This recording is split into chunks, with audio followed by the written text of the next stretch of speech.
The great attraction now for the traditional Mass is people are discovering the spirituality and the beauty, the dignity of the old rite of Mass, and they're becoming attracted to that. The phrase that came to my mind was, "Ad enquil litificat juventutem meam," to God who gives joy to my youth.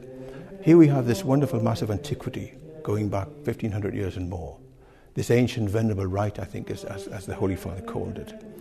And yet, every generation experiences it anew to themselves, fresh to themselves. And the phrase that came to my mind was, it is the Mass of eternal youth. In nos vobiscum, et cum spiritu tuo, sequentia sancti evangelii, secundum Lucam. Gloria tibi, Domine.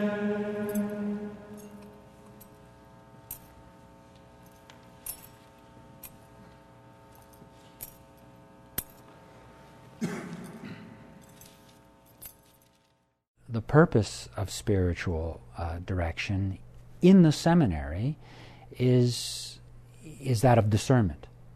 You know, the seminarian, the seminarian who comes here with the intention of being a priest. We who are the seminary, part of the seminary staff here, have to determine, is that a true call? Is it a true supernatural call to the priesthood? And one of the things we have to determine is, do they have sufficient intellectual and moral virtue to become a priest? It's important in today's ecclesiastical environment, if you will, that a priest be able to explain the faith, catechize those who haven't been catechized. And so he has to have a sufficient grasp of theology, be able to understand the principles of our faith, and not only that, relate them in a way that people can understand. After that, we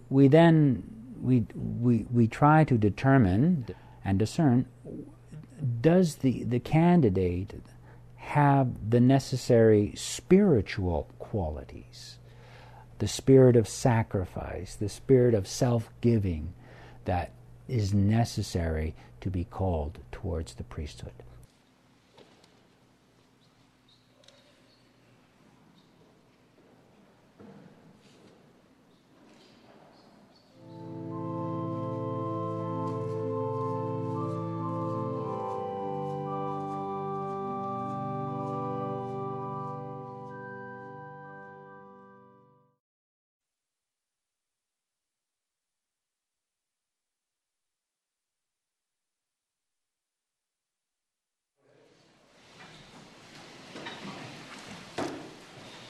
In nomine Patris et Filii et Spiritus Sancti. Amen.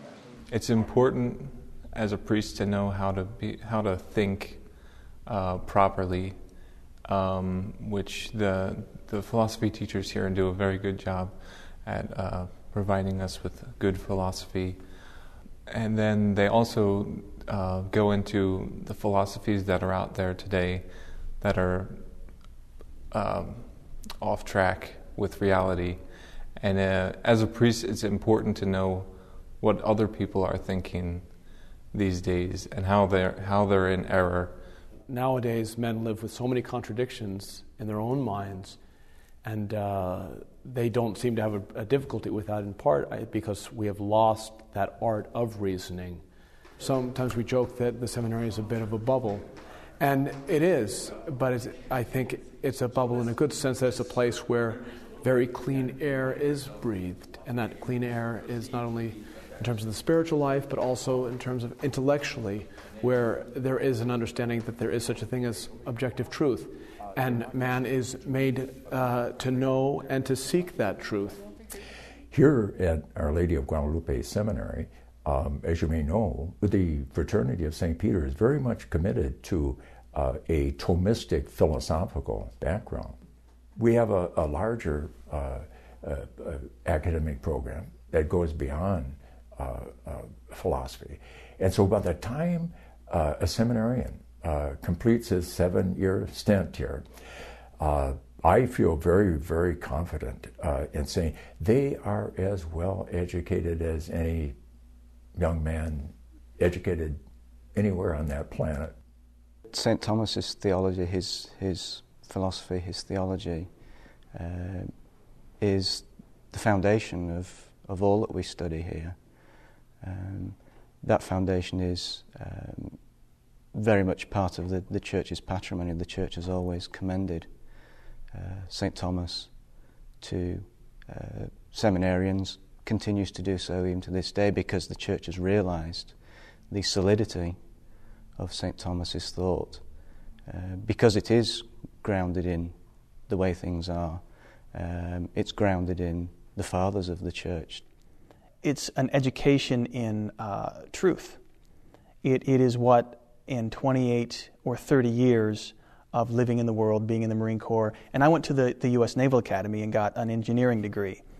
And it wasn't until I came here that I realized that this is true education. This is not telling me how to do something, this is telling me why things are the way they are. I felt like I never truly learned anything until I came here, and I learned the truth.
I quickly came to Gregorian chant as a nearly essential element to contribute to the aesthetic, to the spirituality of the Mass.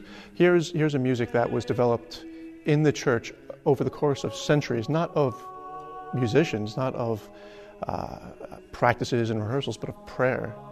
And that's the central element to chant, is its prayer, and the way that it leads not just the people singing, but the people listening to an appreciation of God's presence around them.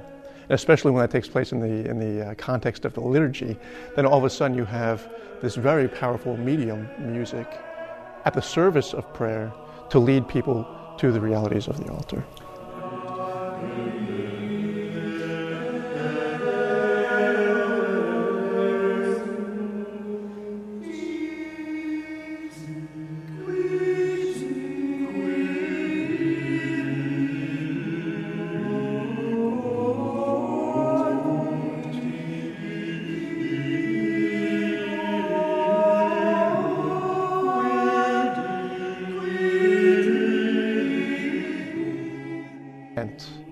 Is about taking those elements of our daily life and saying those things are subordinate to the spiritual realities, to the reality of God's presence among us, to our relationship to Him. Chant in the fraternity is it's sort of like hand in glove. We've had so many fantastic chant directors throughout the years at seminary here. We have chant lessons twice a week. The Schola meets very regularly, and every week we have 3 masses which chant is employed in order to complement the liturgy.